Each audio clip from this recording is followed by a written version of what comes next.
is here, guys. The coverage of last night is now officially underway, and the first wave of toys are hitting mass market shelves, including my podunk little town in the middle of nowhere. So today we're looking at the Decepticon that refuses to die and somehow is now popping up in every other movie, Decepticon Barricade. Now, first things first, as you can probably tell, he is a upgraded. I can't really tell if he's an actual Mustang in the. It's hard to tell. It's hard. It's hard to actually tell if he's still a Mustang or not. I'll remind my future me. Yeah, make another edit for me, please. But yeah, his car is a little bit more souped up and upgraded than it was last time. I still love that his hubcap still says to punish and enslave. I love that. But apparently in the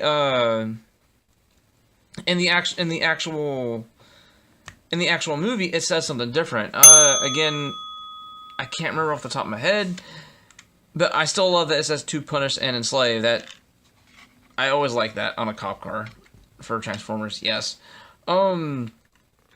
Now, of course, one of the cooler features I want to point out is that he does come with actual accessories other than just a gun. He comes with a gun, a baton, and his new cool little weapon that he's been showing off in some promo details is that little rotating, not rotating, but that whole, like his whole forearm is covered in guns, and they give you an accessory to replicate that. And yes, you can even store this on vehicle mode. All you gotta do is just completely fold it inside out, and you take these two double pegs. He has two slots in the back, and you just pop those right on. It'll friction really nice in there. Like it'll actually friction kind of tight, and boom. You guys a closer look at this, and if my camera can actually focus, there you go. And yeah, you can tell he is meant to be way more of a souped-up version of whatever car he's supposed to be, because, I mean, it has a ramming grille, it actually has more vents on the hood. My camera needs to focus, my camera needs to learn how to actually completely focus and stay that way. It's kind of, I guess it was the lighting when I first picked him up, but it is a case of, you can see that there's this little T part is more black, and the rest is a dark blue. Almost kind of blackish blue.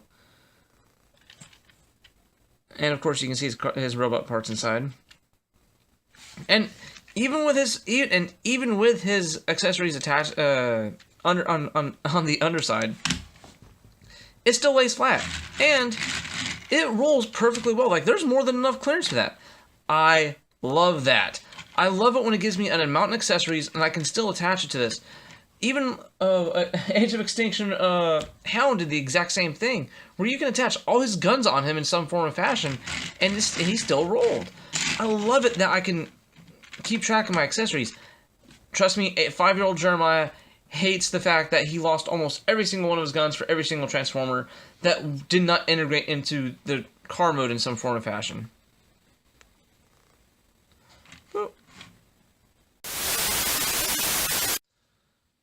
Really quickly before we actually hit the transformation part and go to robot mode, I wanted to compare him to his previous incarnation, the 07 Barricade. Still sporting that. Wait a minute. If my stuff can stop going here. Is that? Yeah, it's the same exact tempo graph. They just saved the tempo graph from this version and just brought it over. Okay. Yeah. Okay. Now he is a little bit more of a. Let's see. He is a little bit shorter. But at the exact same time, again, he's a lot more thicker. Not by much, but he is a little bit thicker. And of course, you can see the robot junk through the clear windows. And for a while there, when I first got him in hand, I thought this was actually just a replacement bar for this. But no, this is completely new molding. But yeah, It's the con that never dies. Yeah, I just wanted to really quickly show you guys a comparison to his old self before we went on to robot mode. Anywho.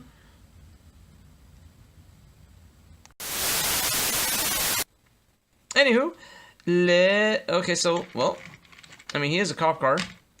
So let's go ahead and just start transforming him. So, first things first you want to do is take these off. We're going to need this for later. And even the cooler part is that you don't need to take these off. You can keep these right where they're at. But the first things you want to do is get this part of the door and you lift up at the bottom. And you do that, of course, you do that for both sides. Boop. And of course, you're going to want to come around here to the back and lift up on the back because it is held together by these two tabs as well. Oh yeah, cannot wait. And you just lift that up. It's actually on this weird little hinge. You'll see that here in a second. And you just fold up the doors. Okay, we're gonna lift this up a bit because I'm hitting that. Adjusting. Now these actually are kind of like pegged together, actually kind of tightly. So you just got to be careful when you're retransforming him, and these will actually kind of pop apart. Like it even says in the instructions, it will make an audible pop. And you don't want to. Okay, you don't want to tilt these dust yet. Lift this a little higher. Okay, and you're gonna unpeg his arms, rotate that down, and pull out, and pull his joint out like that, and it does rock back and forth. So you're gonna when you transform it, you're gonna have to rock it one peg forward like that, and it'll click right into place. And rinse and repeat. Boop, boop, and a boop. And you just bring the arms down, rotate the wheels up. Rotate these to the side, twist the fists. Rinse and repeat. Rinse and repeat. Now go ahead and twist these, bring the feet down. Now in package, the heels are like this, but you can actually pull these out like so and give him a nice heel spur. And whoa. Rinse and repeat. Sits nice and flat. Now just go ahead and bring the hood down, and you bring the back in. And there you have Decepticon Barricade. Yeah. He's kind of squat and kind of wide. So far, just by looking at the silhouette, I'm very mixed on this, because in every single piece of artwork and even the CGI concept that we've seen so far, he is not squat and wide. He's tall and narrow. He's more fit, but yet the toy makes him think you want to think he's small and round. It kind of sends a mixed message to me. I mean, yeah, we're not supposed to give him perfectly proportioned and everything, but yet still, I want something a little bit more, not movie accurate, but at least size accurate. It was the same complaint that I think everybody had with Hound, where the actual toy was actually a lot more lean, but he was actually a lot bigger in the movie. Now yes, I can understand with a lot of these I'm going to say the new trilogy format and how they all look.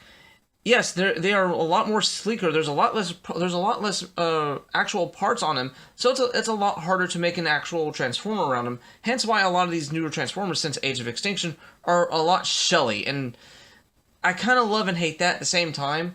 Where yeah, you'll have actual faux movie parts, but at the exact same time, you have a lot of shells on them, and half the time they don't know what to do with the shells. I mean, look at this. This is nothing. That's all this is right here. Is nothing but a giant shell. They had more of an opportunity to help break this down and make it more of a part of a slimmer body. But I can understand with a little bit more of a budget restriction and a couple other things. But at the exact same time, it's a mixed bag with this new aesthetic. But anyways, let's judge the figure by itself without me going into a completely different tangent about the aesthetics.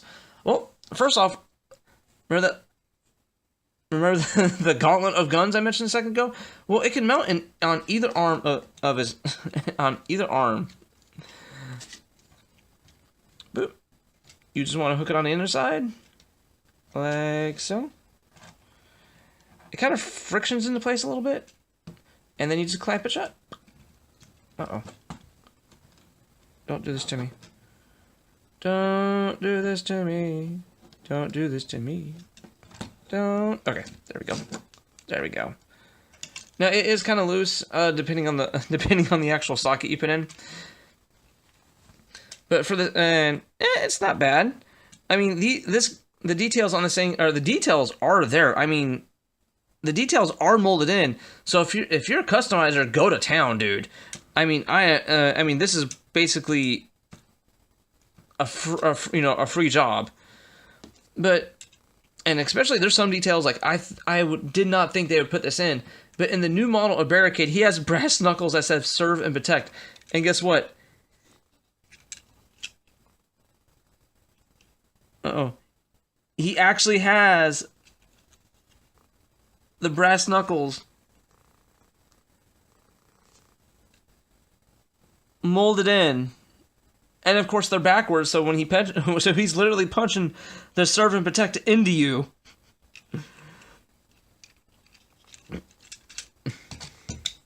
So yeah, I actually kind of dig it. So okay, what about posability? Well, he does have a universal socket at the shoulder, a bicep swivel, a 90-degree at the elbow, and a wrist rotation.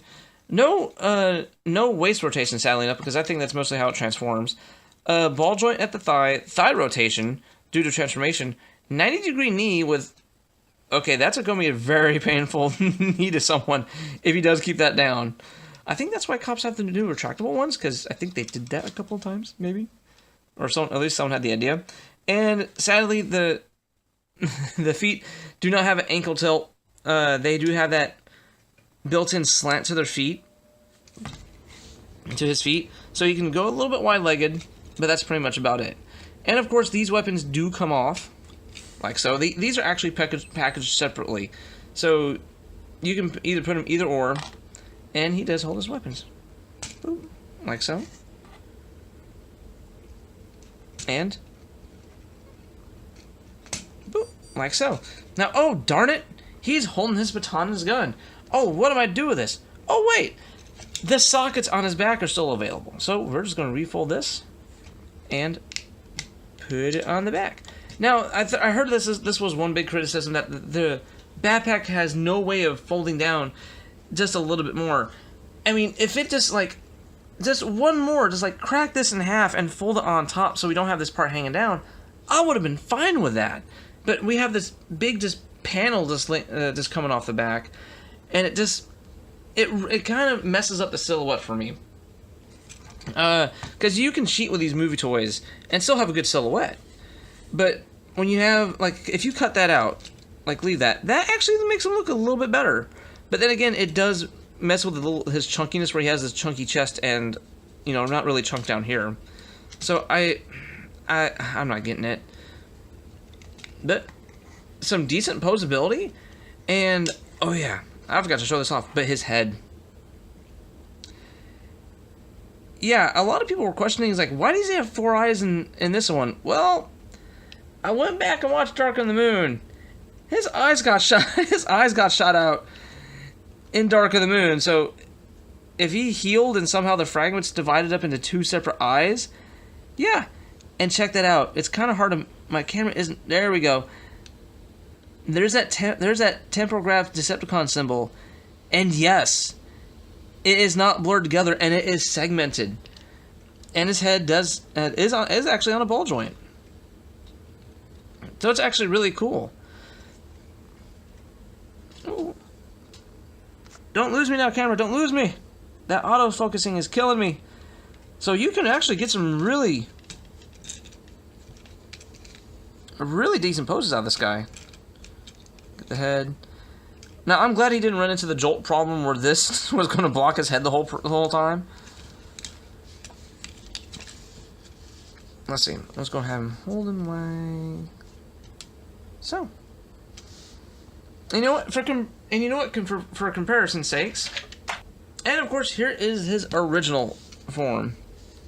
Now, his original form just bulks him out like by a lot. Let's see if I can get Barricade straightened up here.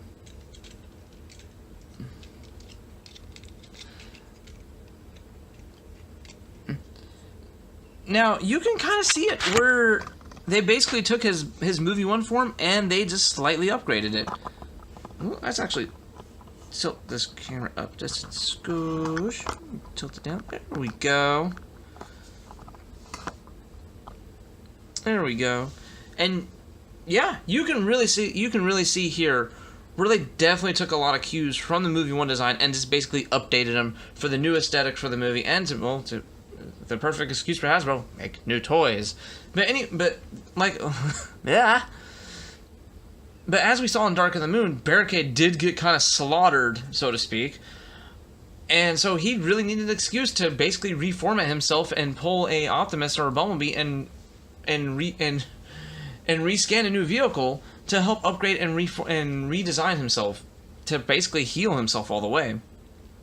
But yeah, I mean, you still got the wheels up here. Even in the CGI model, the wheels are still up here. The front of the car is still here. But even in the new CGI form, he's a lot more leaner than the actual original Barricade. Now, let's go boil down the final thoughts. What do I think of the new premium series and my first taste in the Last Night toys? So far, I'm okay. I'm pretty fine. I didn't really get that much into Age of Extinction, so this new aesthetic is going to be kind of weird for me to dabble in, because this will be the first time I'll be able to fully dabble into this line.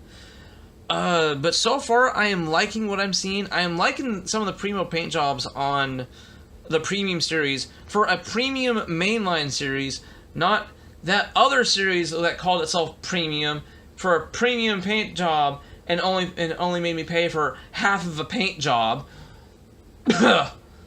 I wonder what I'm talking about. But I mean, for a mainline, I really do dig it. And I honestly can say, if you guys are into the movie aesthetic, not really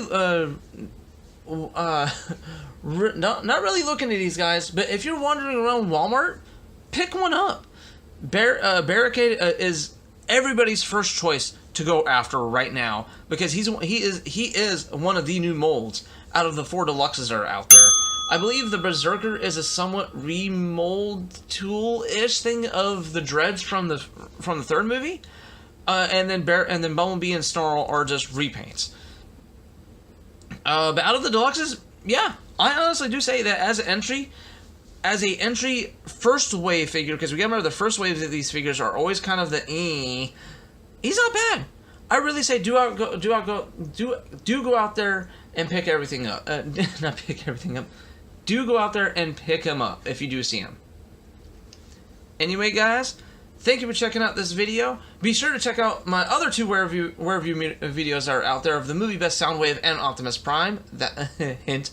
And be sure to check out his brother's review in this past Monday Movie Monday's review of his very first incarnation in the 2007 Wave 1 mold, which, by the way, we found out something cool, which you found out at the beginning of this video. Anyway, guys, be sure to like, favorite's not a thing anymore. Be sure to like, thumbs up, and subscribe, and check me out next week where I check out Bumblebee.